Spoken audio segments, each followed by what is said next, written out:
लखीमपुर साने पर प्रियंका गांधी ने कहा कि वजीर अजय मिश्रा को ओहदे से बर्खास्त किया जाए और कसूरवारों के खिलाफ कार्रवाई हो।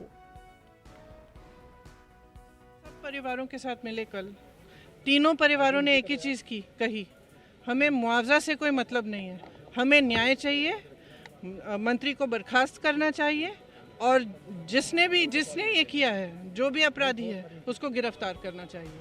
तो आपने पूरी पुलिस फोर्स अपनी निकाल दी हमें रोकने के लिए, नाकाबंदी हुई और सिर्फ हमें रोकने के लिए नहीं, लेकिन परिवारों के इर्द गिर्द, उनके गांव के इर्द गिर्द कि कोई आए नहीं जाए नहीं उसके अंदर।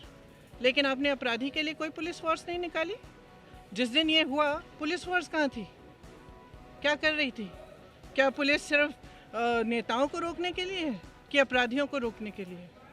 और मुझे बगैर एफआईआर गिरफ्तार किया, कोई कागज़ नहीं दिखाया, कल तक भी कोई कागज़ नहीं दिखाया, कोई मैजिस्ट्रेट के सामने पेश नहीं किया, जितने भी नियम है सारों का उल्लंघन किया मुझे गिरफ्तार करने के लिए, और इनके लिए बस एफआईआर काफ़ी।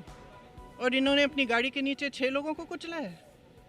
ये एक लोकतंत्र है, यहाँ न्याय आपका अधिकार है और इसके लिए मैं लड़ूंगी जब तक ये मंत्री बर्खास्त नहीं होगा, जब तक ये लड़का गिरफ्तार नहीं होगा, तब तक मैं बिल्कुल अडिग रहूंगी, क्योंकि मैंने उन परिवारों से वचन दिया है। सियासी पार्टियों के